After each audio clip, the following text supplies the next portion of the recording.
Hello, how are you doing, Nicole? Good. Hey, Monica. All right, so let me switch to view gallery. Hi, how are you? Great. I'm glad you guys are in here. Just staying busy this week. Yes, trying to do what we do. Do what we That's do. good.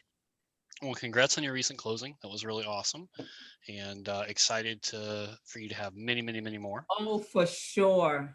And so today's topic is going to be, and those of you who will be watching after this video is posted in the Facebook group and on YouTube, we have a slightly smaller group today. However, it will not take away from the content.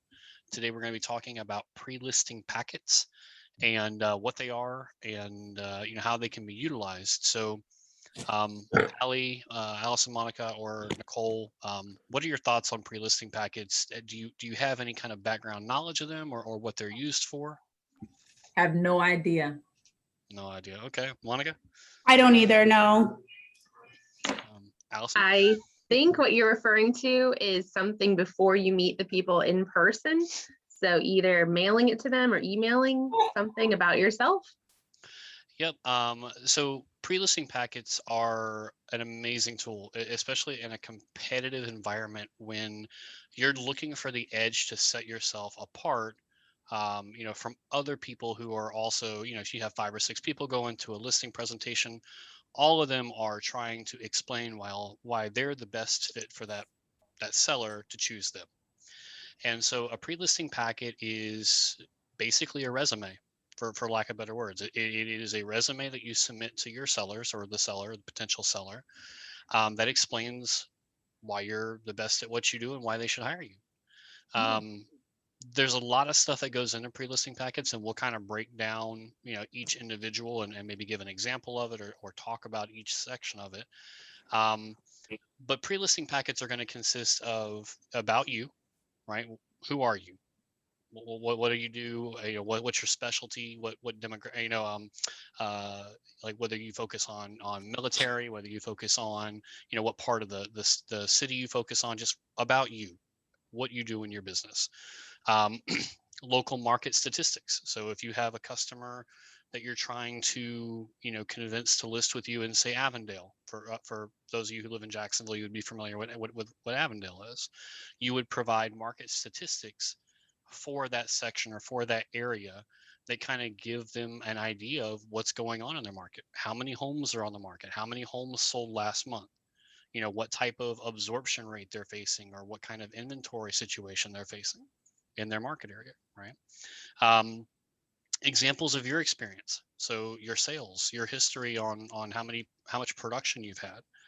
A professional marketing strategy that goes into in depth on all the things that you provide them, for whether it's photography, aerial, drone, what type of extra marketing you're going to do outside of another agent. Usually there's a FAQ page in there that talks about, any frequently asked questions that the seller may have for you that you can, nip in the bud up front. That's usually a good page to have in there. Your contact information and just the whole thing being in a professional, presentation to begin with. So when we talk about the About Us page, what are things that you guys can think of that you would add into an about you, section on a pre-listing packet? Things that may be important to a seller. Maybe like past work experience that you have that, would be beneficial to them. I saw, I was in the marketing center yesterday and I saw this, it's like a vendor sheet where it's a list of trusted vendors like electricians, handymen, everything basically. And I thought that was a pretty cool little, bit to put in there, kind of sets you apart, makes you seem like super helpful, knowledgeable. So I would put something like that in there, just to kind of be like, hey, I'm here to help. So here's a bunch of resources for you. Absolutely. That's another really good page to add into a presentation. Out of curiosity, I saw iPhone. It just says iPhone. Who is our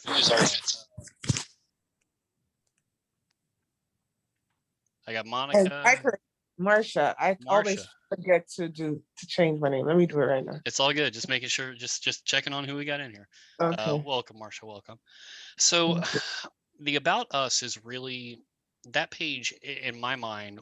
What I would refer, or what I would really focus on the About Us section of the pre-listing packet are going to be things maybe outside of real estate that are going to hit with the seller on maybe an emotional level, right?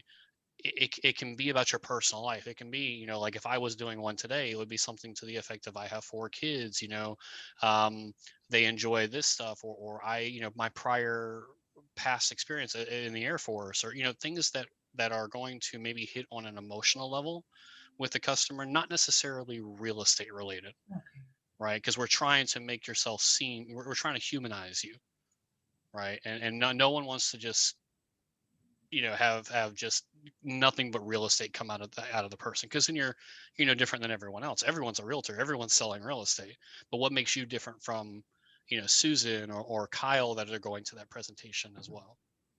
Yeah, I see a connection, Chris, with how people have had to start putting personal letters attached to their offers for their buyers, because when they're looking at 10 offers and there's that personal letter, at least they can kind of put a mental image to who that buyer is as they're making their decision.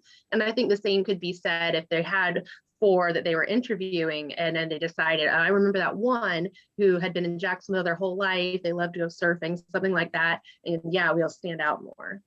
And we do the same thing when we're going to listing presentations, right? We're looking, when at least when I walk through a house and I'm doing a listing presentation, when I'm walking with the customer through the house, I'm looking at things that I can relate to the customer with, right? Like I'm not necessarily just talking completely about their house. I'm listening to them. I'm not ignoring them, right? But I'm also looking at all their belongings as I walk room to room. I'm looking at their photos. I'm looking for something that I can connect with them on an emotional basis, right? The same thing should be done, or presented in the About Us section on a listing presentation or listing pre-packet, is give them enough information where maybe there's something in there they connect with you on, and that'll make your job when you go to present the actual presentation. If they read it, right, they're gonna you're gonna have an easier time. They're already probably gonna have decided to hire you or not, honestly. So, and just to back up a little bit, in regards to listing pre-packets in general, if you have a presentation scheduled, it's always good to try to schedule. My recommendation would be always to try to schedule your listing presentation in enough time to allow you to get your listing pre-packet to someone. Okay, now that doesn't always happen. Sometimes you'll call up someone and they'll want you to come out to the house tomorrow to do the presentation. And instead of saying, pushing them back and say, wait, we got to wait till Friday because I got to mail you my listing pre-presentation. Don't do that. Just go on the appointment, right? But if you can, if you're calling someone on a Monday and their schedule's open, maybe try to book them on a Friday for the listing presentation, and then in between the Monday and Friday, send them your pre-packet, right? So if you can help it, it does help you during your presentation, but don't sweat it if you can't. It's better to go on the presentation, the actual listing appointment, than to worry about needing to get the pre-packet out to them. So I just wanted to preface all of this by saying that. That job. Pre-packet from, I'm sorry, Allison. Go ahead, Nicole. No, where do we get this pre-packet presentation? So the pre-packet presentation is something you would generate, right? It's not something that's already pre-made, right? This is something where, I have examples of it. I have other agents who could give you an example of theirs. If you're not really Canva oriented, or you're not, design oriented in making one on your own, imitation is okay. You just obviously change the information that's in it and change it a little bit to make it your own. But we can give you examples of pre-listing packets that you can kind of edit to your own. Okay. All a pre-listing packet is just an informational, brochure or booklet that you're sending to your customer. And all of these things that I'm talking about, these different sections in it, are interchangeable. You don't have to include all of them. You can include which ones you want to include with it. It's just something to make you stand out from your competitors, or the other agents rather. So I, when I ordered my business cards, I got some folders, some presentation folders. My thought was to, have everything printed at like a local UPS store or something. And then put everything in the folder. There's a little slot for your business card, and present them with that at the meeting. Probably follow up the documents in an email, but a lot of people like to like touch and feel, like documents. So, that was kind of my idea, as far as how I would, go about getting that to them. Yeah, no, absolutely. I mean, and you, there's nothing wrong with just doing a presentation, right? There's nothing wrong with just having the paperwork and your packet at the presentation, right? I just think that if you can get it to them in a form beforehand and they actually have time to digest it before you meet them, you're going to realize that their guard is going to be down a little bit when you're actually at the interview, right? So that interview becomes more of a, hey, how you doing, instead of, super, they feel on guard or uptight because they've never met you before and it's the first time they're ever talking to you and you're in their house. So that's really what it's for. And it doesn't have to be, you don't have to do a physical copy of the pre-listing packet either. If they are tech savvy or they're okay using email as a medium, feel free to have a digital copy of it, and email out your pre-listing packet. I do like your idea, Monica, though, and what Chris is saying, because you're going to have people who may not even check their email, who may be of the generation that's just not something they check, but a few times every few days, and they may miss it. And then some people do like the hands-on, being able to take notes during the presentation. So yeah, I guess it depends on the timing. If you want to send it ahead of time in the mail, an email, plus have it in hand. Yeah. So as many, depending on how much you want to pay, but I like your idea of using those folders. It does look very professional and they do give us some to start off with. Yeah, I mean, just in case too, because like if you're dealing with like an older couple, some people they're older, they're not tech savvy. And so then you run into that, that issue with them not even wanting to bother with, going through that whole situation of email and stuff. Yeah, and if you leave them a marketing plan or you're about us, like even if you do the presentation first and then leave it with them, I'm sure that most people more than not will take the time to read it if you've gone through the hassle to provide it to them. At least that's what we hope. So, okay, so do you guys know where to pull market statistics from? No. No, Marcia, Monica? The MLS? No. So the association that you're with, so for us here in Northeast Florida, NEFAR, they typically have them on their main webpage. Okay, they typically provide monthly market statistics. I would be lying to you if I said I know exactly what link to click to go into it. They change it a lot, but they do produce them on the main website. So I would play around with NEFAR, and I'll actually, after this call's over, Allie, remind me. I'll go through and find the exact link, and then I will send that out to everyone who's in the NEFAR MLS for our organization. But if you're in a different MLS or organization, it should be on the main page still. Right, some way to navigate to it. The associations are responsible for providing that information to the agents, and so wherever you're having a presentation at, whatever zip code or whatever MLS sub area or wherever that home is at, it's a good rule of thumb to try to provide the market statistics so your seller can see what's truly happening in their neighborhood instead of you just telling them, because a lot of people, they want to physically see it. Right, so now, examples of past experience. So when we talk about like a listing pre-packet or trying to sell a customer on your experience, some of you are brand new agents. You don't have any experience, right? So that becomes a sticking point. How do you convince someone to list their home with you when you do not have actual sales, right? I will say this. Never be afraid to use the organization's sales as your experience, because when you go to a presentation, any of you have access to me helping you on those presentation or on the transaction itself and throughout the process. So yeah, exactly, fake it till you make it. So what I'd recommend, and I give you permission to do this, is for myself at least, you can use my past sales in your presentations. And the reason I say that is because we are technically on a team. We're not a formal team, okay? But my organization operates as a team. I help any agent who's in the organization. So, here in MLS, and here in NEFAR in Northeast Florida, I don't mind if you put your past sales or your past team sales, if you want to word yourself as a team, and put past team sales and use my sales to help you build that rapport and that experience. Because when they do work with you, they are working with someone who has that transaction history as well. Okay, so it will give you more validity right out the gate, and having someone who's done hundreds and hundreds of transactions that you can say that experience is behind you in that process. Okay, so if anyone ever wants a list of my transactions to include in their pre-listing packet, I'm more than happy to provide it to you guys. But For MLS, for NEFAR, I was just looking on it, so I know where the statistics are. And it would be on the left side, there's a main menu. And if you click that and scroll down on the left, it'll say statistics, and then there's neighborhood statistics and a lot of different subcategories.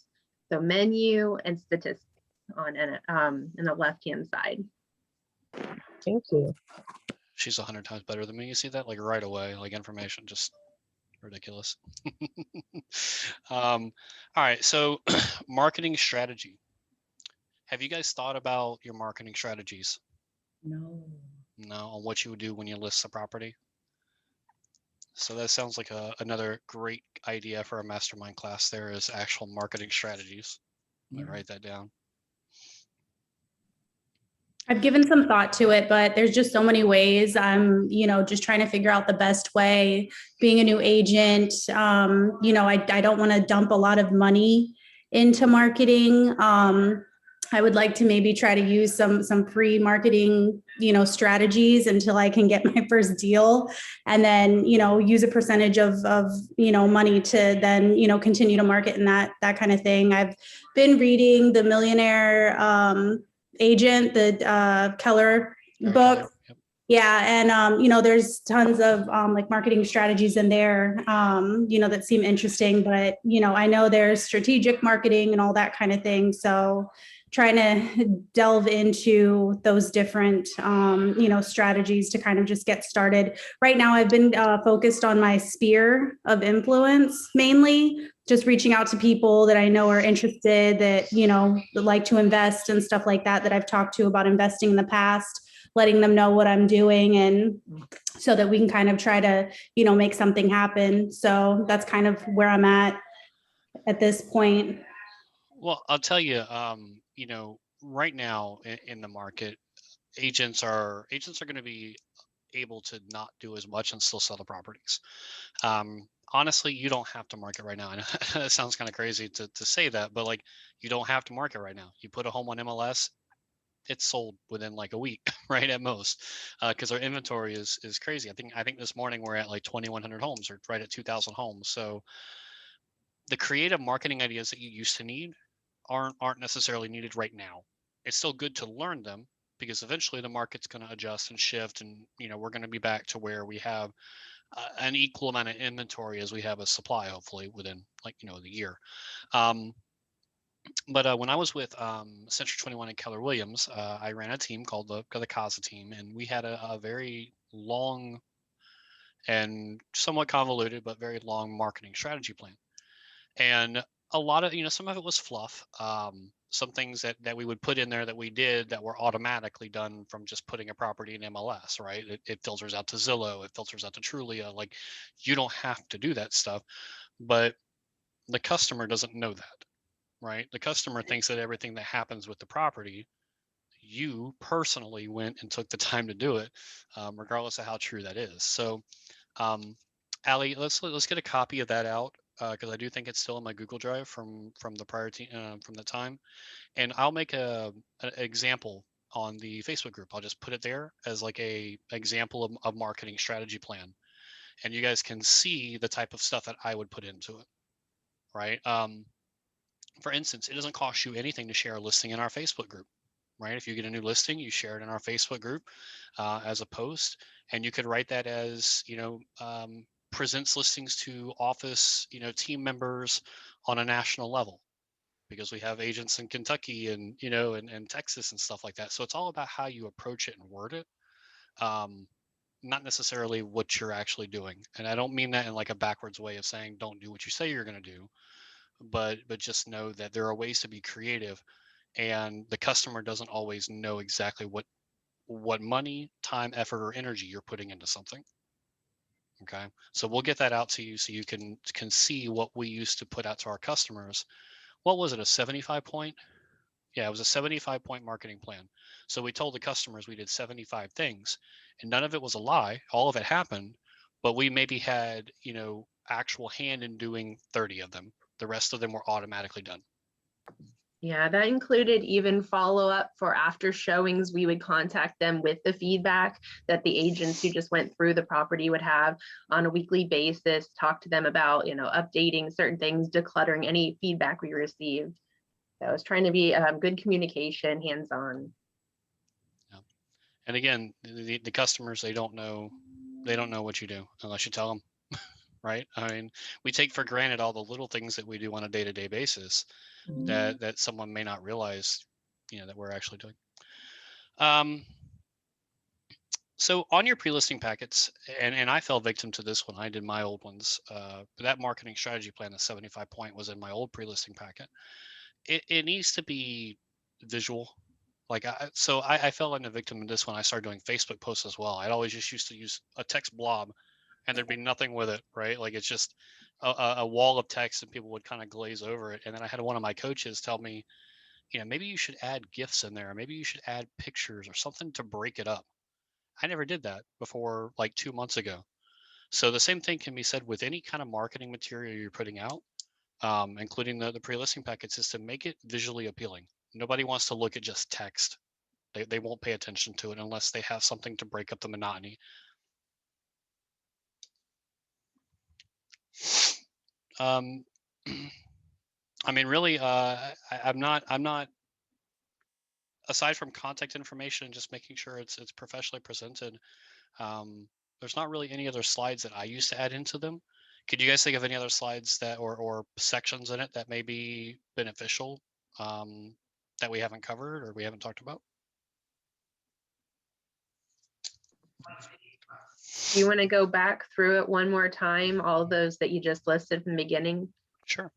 So some sort of, and obviously the order you can make the order any order you want, but I think there should be an about you page.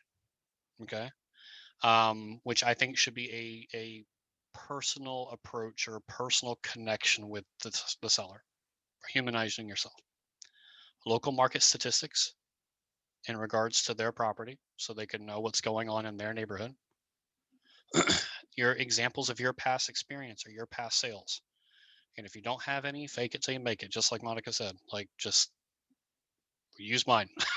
Use someone else's, if they're allowing, if you have connection with them and they're going to be helping and mentoring you. Have a guide for your sellers. Explain the process to them, because some people, I mean, this may be the first home they've ever sold, and we take for granted, I take that for granted sometimes when I'm talking to people, because I help people sell hundreds of homes. So sometimes I forget that it's the first time for some people. All right, so make sure you have some sort of informational guide or just something to guide them through the process and handhold them. Your marketing strategy, as in-depth or as simple as you want to make it. But I would, include everything you do, regardless of how small you think it is, because your customer might not think it's that small. Right? Make it visual, make it eye appealing, eye popping, and make it professional at the same time, though.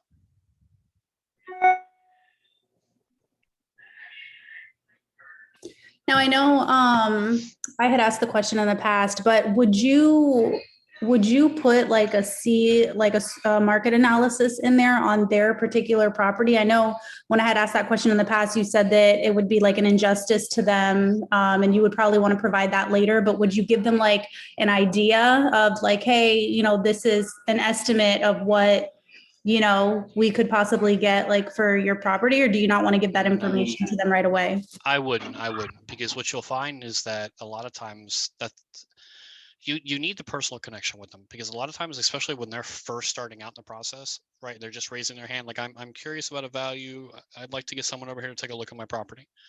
If you just send them a CMA, you've given them everything they may want right at that point in time. And then you built no personal connection. You haven't been able to walk through the home. You haven't been able to just build that relationship with them. They will just flat out use you for the CMA and then go on to the, they'll just move on. So for that reason, I don't. And then also, I just simply don't, because there's no way I can tell what their property is worth without seeing the home. Right. I mean, I don't want to be another one of those agents who just looks at the tax records and says, oh, this property is 2,500 square foot, but you don't know the condition, you don't know the upgrades, you don't know anything else about the property. Right. I've seen properties where on the county records, a pool's not even listed on the county records. And I go to their house and there's a freaking pool in the backyard, and it's like, well, I missed that one. Right. So I just don't think that you can assign a value to a home without seeing it. Now there's agents who do it all day long, twice on Sundays. Right. That's their thing. They'll look at it, they'll do a desktop analysis, they'll go out and they'll tell someone their property is worth this much. I just want you guys to be elevated to a level higher than that. Right.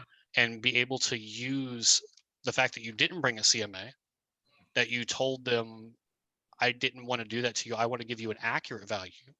And it also lets you, demonstrate your ability to show good follow-up, to call them back another time and say, hey, look, I did the research on your property. This is what I think it's truly worth. It just sets you above the agent who just brought them a piece of paper and said, I never saw your home, but this is what it's worth. So. Gotcha. Yeah. Cause I mean, like if they have access to your website, they can go on there and then pull a quick little document that tells them basically where, where they stand according to, the tax records and stuff like that. And honestly, Zestimate does exactly what you're talking about. Like Zestimate, for the most part, does exactly what if you do just a desktop analysis, that's exactly what Zestimate does basically. Yeah. Right. So the RPR tool, while it is good, it does the same thing. There could be a foreclosure in a neighborhood that sold at $40 lower per square foot, and it's just averaging that in with all the other sales records.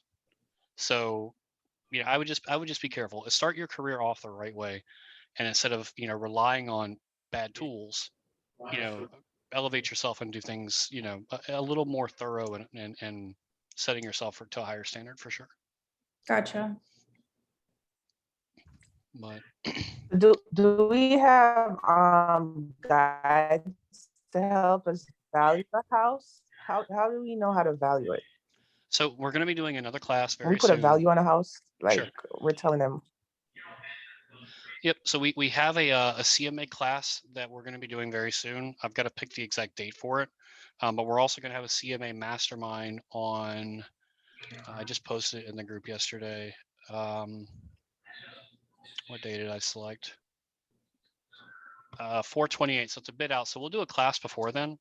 Allie, let's work on a class probably over the next week. We'll do a CMA class that will be in depth, and we'll do it live so we can have multiple examples and people asking questions. So we'll have a live class on that, and look in the group for information on that. But we'll try to get it scheduled by before the middle of next week. We'll have it, because it is a question that a lot of people have been asking for on how to do valuations and the adjustments.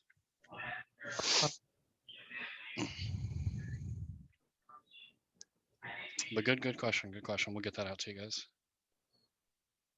All right. So anything else you guys got in regards to the pre-list? And again, we'll send out an example. So all this isn't just written on paper. You can see a hard copy of what one would look like. One thing I've noticed when you, Chris, you've been going on listing appointments in the last 6 months or so, even though we would put lots of things on our calendar, people sometimes forget about it. So I would always clarify the day before or the morning of your appointment before you drive on the other side of town, confirm that appointment, because they may say, oh no, my dog was sick the other day, my kids or whatever, and then I'm not prepared. My house isn't ready, and you don't want to waste your time going across town prepared for this, or they completely forgot and they were sleeping in. That's happened. Yeah. So it's outside of pre-listing packet, but just good, good best practice for this would surely be to, in the morning. I always do it in the morning, right? If someone's meeting with me that day, they should answer my phone call in the morning, right? Or they should answer a phone call sometime a day before our appointment. If I can't get a hold of them the day of the appointment, I don't go. That sounds maybe crazy, but like, and I guess it's per each person. Like if you have nothing else to do, maybe you still want to drive out there and see if they'll open their door. But if I can't get a hold of someone, if I've got an appointment set for Friday at 4:00, and I can't get a hold of them on Thursday, if I've called them Thursday and I can't get a hold of them Friday morning, I don't go, because my assumption is either blowing me off, or when I got them on the phone accidentally, when we set the appointment, they just told me a day to pacify me and, just make it seem like they were interested in meeting.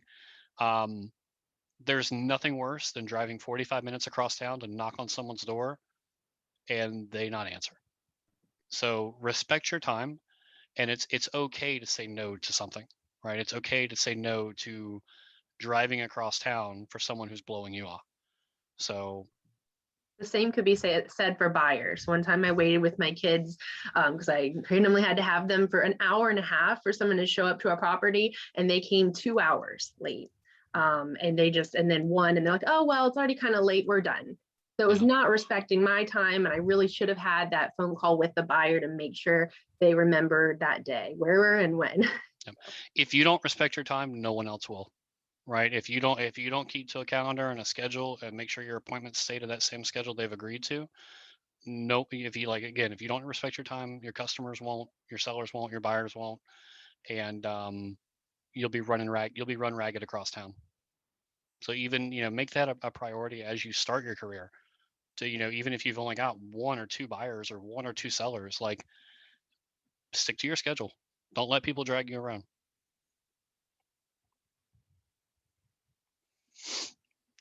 Yeah, I got anything else? We're entering 12:40 range. Just curious. Anything else we can hit on? It doesn't have to be pre-listing packet related. At the end of these calls, we can always kind of shift and deviate to any questions or concerns you guys have on any other topic. I have a question. So say you have a buyer and they're looking for a property. Do you do most of like the hunting for them? Or I've heard of sharing your MLS app. Would you send them the app and have them do all the searching to find, what it is that they're looking for? Like how would you suggest going about that? Like, just so it saves time and you're being productive? Sure. So I would say that determines on where you're at in regards to how busy your schedule is, right? Okay.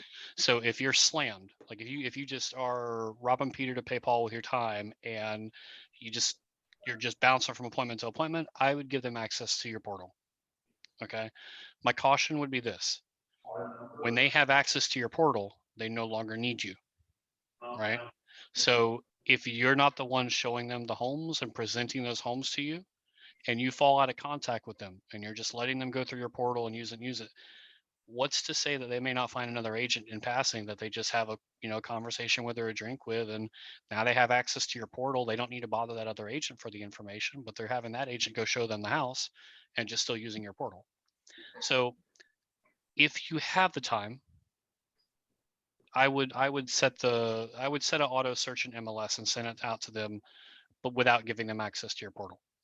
Okay, because when you set them up on an auto search, it still looks like the listings are coming directly from you.